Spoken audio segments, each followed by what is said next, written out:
पत्रकार मित्रों के आप सभी पत्रकार मित्रों को सादर नमस्कार प्रणाम करते हुए हमारे क्षेत्रीय अध्यक्ष श्री साजन राय जी और हमारे जिले के अध्यक्ष प्रवीण गुप्ता जी, हमारे मीडिया प्रभारी, भारतीय जनता पार्टी के कोसी विधानसभा क्षेत्र से पूर्व मंत्री और प्रत्याशी श्री दारा सिंह चौहान जी के समर्थन में मैं भी आज दूसरी बार यहाँ पर आया हूँ। लेकिन आज पूरे विश्वास से कह सकता हूँ कि चुनाव भारतीय जनता पार्टी लंबे अंतर से यहाँ पर जीत रही है और समाजवादी पार्टी का जो असली चरित्र है, चाहे वो गुंडागर्दी का हो, चाहे वह अवैध कब्जों का हो, चाहे दंगागर्दी का हो, उसको जनता तक पहुँचाने में हमारी पार्टी के सभी नेतागण, सभी पार्टी के कार्यकर्तागण इसमें सफल रहे हैं और 5 तारीख को भारी अंतर से भारतीय जनता पार्टी के प्रत्याशी श्री दारा सिंह चौहान जी यहाँ से चुनाव जीतेंगे। एक बात मैं और कहना चाहता हूँ, 2014 में उत्तर प्रदेश में समाजवादी पार्टी की सरकार थी, 2017 में समाजवादी पार्टी की सरकार थी। उस सरकार के रहते हुए हम 2014 में कोसी लोकसभा चुनाव जीते थे, श्री हरिनारायण राजभर जी यहाँ से सांसद बने। 2017 में जब विधानसभा का चुनाव हुआ था तो यहाँ से फागू चौहान जी, जो इस समय वहाँ में राज्यपाल हैं, भाजपा प्रत्याशी के रूप में यहाँ से विधायक निर्वाचित होकर के गए थे। चुनाव हुआ, उसमें हमारे विजय राजभर जी यहाँ से विधायक बने। 2022 के विधानसभा चुनाव में इन्होंने खूब दुष्प्रचार किया, ऐसा प्रचार किया कि जैसे समाजवादी पार्टी की सरकार आने वाली है और उसके क्रम में हमारी पार्टी की उस समय थोड़े अंतर से हार हो गई थी।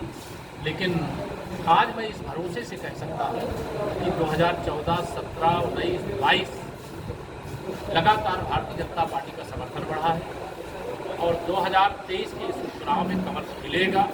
श्री अखिलेश यादव जी यहाँ पर आए थे, उनका जो अहंकार है वो 2014 में कहे थे हम 60 से अधिक सीटें जीतेंगे लोकसभा की, 2017 में उन्होंने कहा था हम 300 से अधिक जीतेंगे, 2019 में तो वो प्रधानमंत्री पद की शपथ लेने वाले थे, लेकिन जनता ने माननीय मोदी जी को प्रधानमंत्री बनाने के लिए हमें 64 सांसद दिए, वो 66 हैं, आजमगढ़ और रामपुर भी जीत चुके। और 2022 में तो इन्होंने दावा आप सब लोगों के सामने भी किया होगा कि 400 के विधायक जीत रहे हैं, लेकिन जनता ने इनको शतक सैकड़ा पे रोक कर खड़ा कर दिया और बता दिया कि शासन करने के लायक नहीं।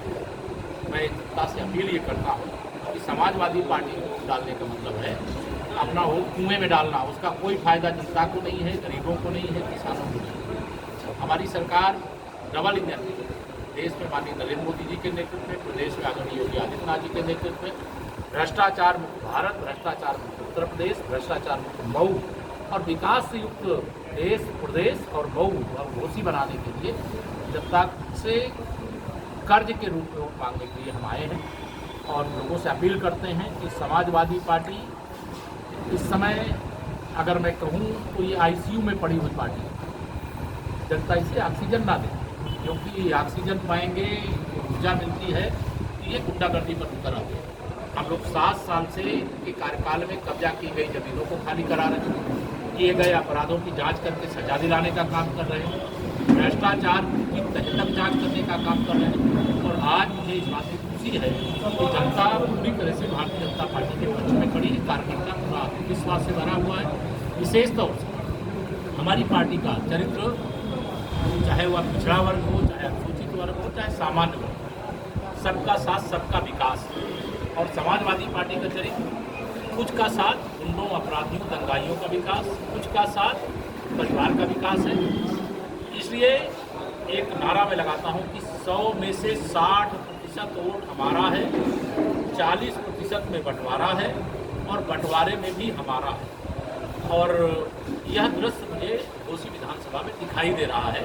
आज यदुवंशी भी हमारे साथ है, पासवान मुसलमान भी हमारे साथ आ रहा है, बड़ी संख्या में, जो पहले हमें वोट नहीं देता। समाजवादी पार्टी तो मुसलमानों को और यादवों को अपना बंधुआ मान करके चलती है, ये तो हमारे हैं गारंटी के साथ, बाकी में हम काम करेंगे। लेकिन उनको नहीं मालूम है कि आज यह सभी वर्गों में हमने इतना अच्छा काम किया है, इतना ज़्यादा काम किया है कि सबका समर्थन भारतीय जनता पार्टी को निरंतर मिल रहा है। हम यहाँ के सभी बूथों में मजबूती के साथ लड़ेंगे और हमें पूरा विश्वास है समाजवादी पार्टी जो के मुखिया श्री अखिलेश यादव जी कहे गए हैं कि घोसी को जीत करके और पूर्वांचल में 2024 में माननीय नरेंद्र मोदी जी को प्रधानमंत्री बनने से रोकने का काम करेंगे, तो घोसी की जनता प्रधानमंत्री मोदी जी को 24 का चुनाव होने से पहले जैसे 14 का चुनाव होने से पहले अपना प्रधानमंत्री मान चुकी थी, बना चुकी थी। जो वोट डालना बाकी है तो आप प्रधानमंत्री बनाने का पहले ही फैसला कर चुकी है।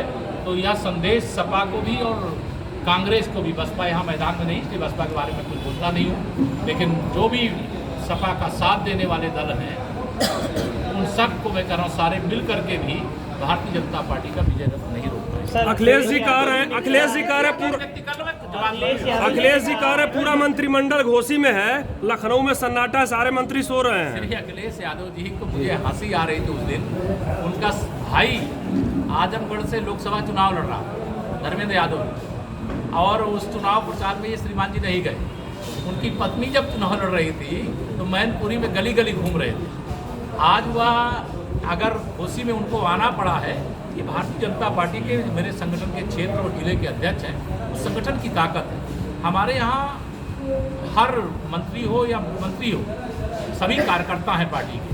कोई उपचुनाव ऐसा नहीं होगा जिसमें हम सारे लोग चुनाव प्रचार के लिए नहीं जाते। लेकिन श्री अखिलेश यादव जी का इतिहास देख लीजिए, सत्ता से बाहर होने के बाद किसी उपचुनाव में गए हैं तो या तो अपनी पत्नी श्रीमती डिम्पल यादव के चुनाव में गए हैं और या तो वह घोसी में सपा के समर्थन में प्रचार करने के लिए आए हैं।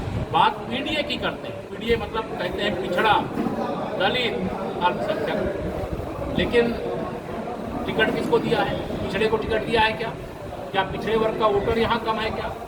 श्री दारा सिंह चौहान जी पिछड़े वर्ग से हैं, इसलिए उनके बारे में आप सब बोलोगे, उनका अपमान करोगे। माननीय नरेंद्र मोदी जी गरीब और पिछड़े वर्ग से आते हैं, उसको देश का प्रधानमंत्री बनने से रोकने का यहाँ पे भाषण दे करके जाओगे, तो उसका हिसाब चुकता करने का काम यहाँ की जनता करेगी और ब्याज के साथ। अखिलेश यादव ने अपने भाषण में कहा कि आपकी राजनीति केवल कोबरा से है, मुद्दों पर नहीं, और व्यक्तिगत लांछन पे आपकी राजनीति चल रही है। देखिए, वो व्यक्तिगत चीज़ों में नहीं जाता। सपा को मैं यह मानता हूँ कि जनता के आशीर्वाद से अखिलेश यादव जी को पिछड़े वर्ग का कोई भी नेता बने यह बर्दाश्त नहीं है। पिछड़े वर्ग का मतलब सैफई परिवार, और सैफई परिवार में अखिलेश यादव वह अपने अलावा किसी को नेता बनते देखना नहीं चाहते। लेकिन जनता के आशीर्वाद से देश के नेता भी पिछड़े वर्ग से आते हैं, और उत्तर प्रदेश से हम तो भाजपा के कार्यकर्ता हैं, तो हम पिछड़ा अगड़ा और अनुसूचित का भेद नहीं करते। लेकिन वो कह रहे हैं उनको सहन नहीं हो रहा केशव प्रसाद कि 2017 में उनकी सरकार को उखाड़ फेंकने के लिए जो काम हुआ था, उसमें मैं अध्यक्ष था, उस समय से लोग चिढ़े हुए और सत्ता के बिना बेचैन है, मछली की तरफ तड़प रहे हैं।